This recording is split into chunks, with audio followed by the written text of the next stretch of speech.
Welcome back, everyone.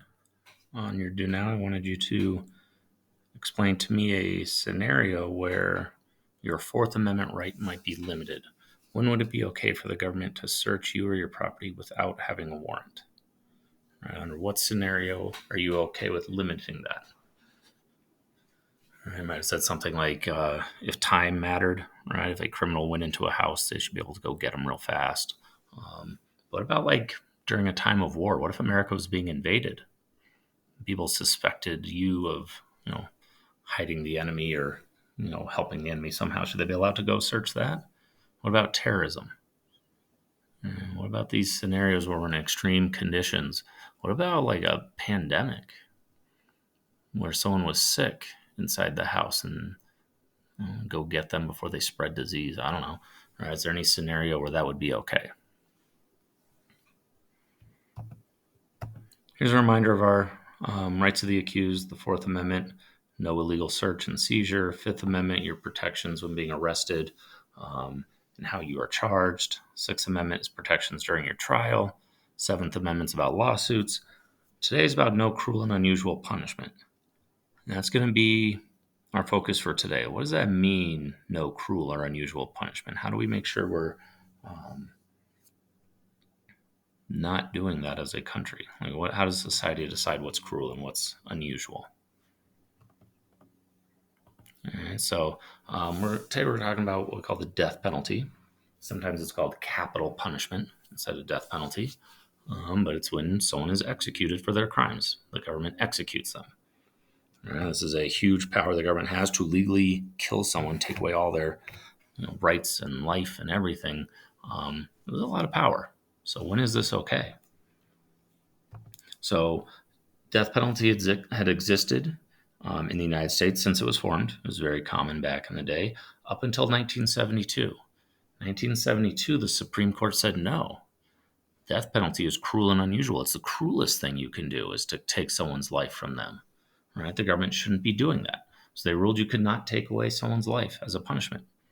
But then a few years later, 1976, they said, well, the federal government shouldn't be executing people outside of like the military, but for other crimes, we'll let the states decide.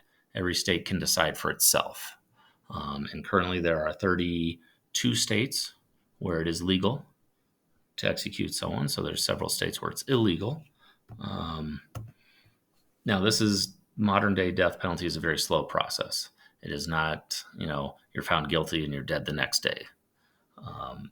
If someone is found guilty of a crime that might come with the death penalty and they're punished with the death penalty, there's almost always an appeal, meaning they do another trial and they talk to more judges and they look at different things. They try to change the punishment, and it goes through lots of different processes before it's officially that they are going to be executed.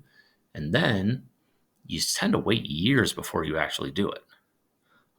We want to be sure, right? We don't want any other evidence to come out and realize we were wrong. Right? So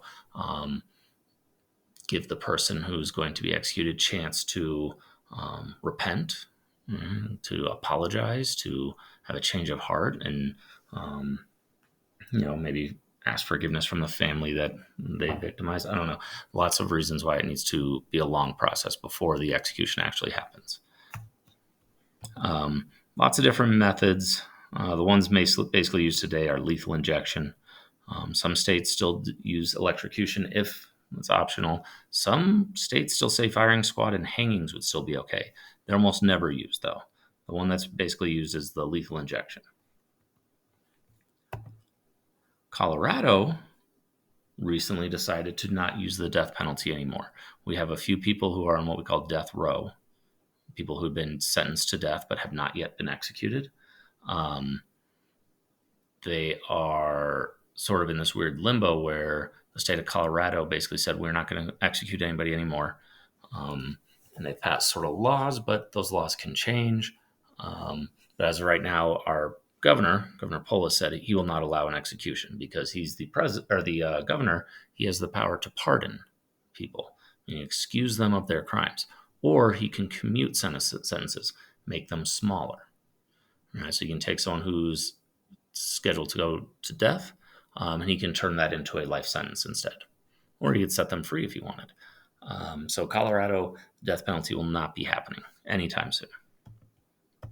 Here are the states where the death penalty is legal in green versus illegal.